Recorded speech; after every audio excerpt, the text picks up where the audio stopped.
بسم الله الرحمن الرحيم والصلاة والسلام على أشرف المرسلين. Excellences, Messieurs les ministres, Monsieur le Président du réseau Habitat et Francophonie, Monsieur le Wali, Monsieur le représentant du Conseil régional, Monsieur le représentant de l'Association des maires de Mauritanie, Messieurs les participants à la 52e conférence du réseau Habitat et Francophonie, honorables invités, Mesdames et Messieurs. C'est un honneur et un grand privilège pour la société ISCAN de relever le défi de l'organisation à Nouakchott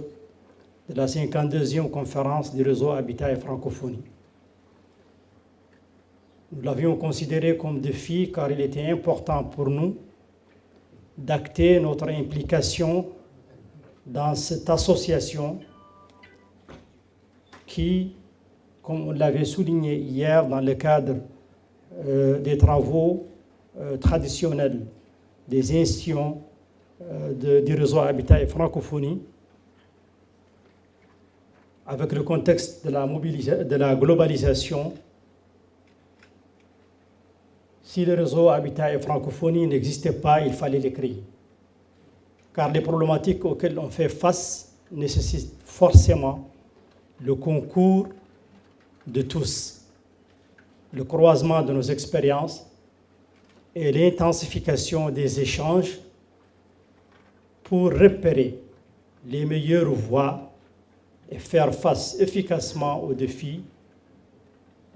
qu'affrontent les villes et les cités dans le monde,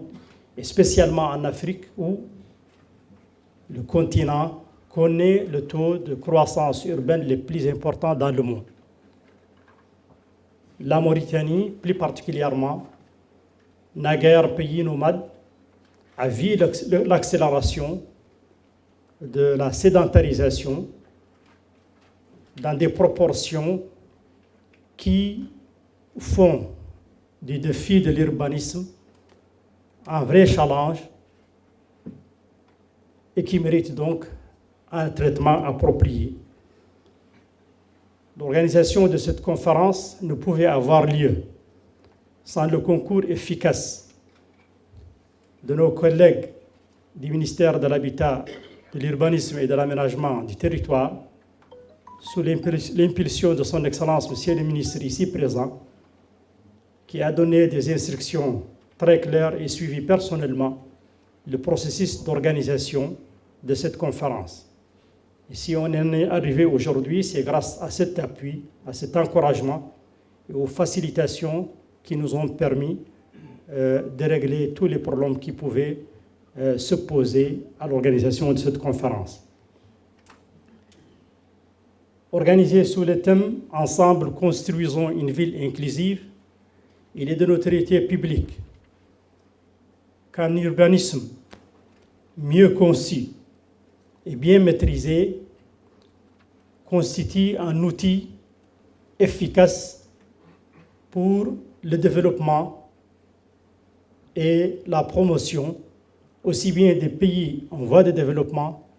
que les pays développés. Et puisque les problématiques sont considérables, rien de nouveau, le croisement des expériences et l'échange, et c'est précisément à cela que s'attelle le réseau Habitat et Francophonie depuis plus de 30 ans. Nous sommes heureux que notre réflexion aujourd'hui, dans le cadre de cette 52e conférence, intervient quelques mois avant l'organisation du sommet France-Afrique de 2020,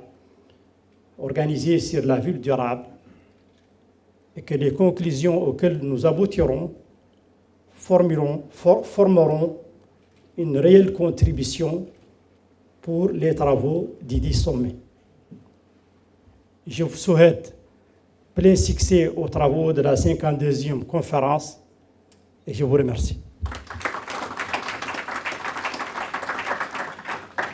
Engagement civique du réseau francophone dans la résolution des problèmes d'urbanisation ne peut se faire que dans le cadre d'un effort plus global qui est celui dont s'occupe l'ONU Habitat. Nous invitons M. Vincent Kitcho, chef du service énergie urbaine, ONU Habitat, à prendre la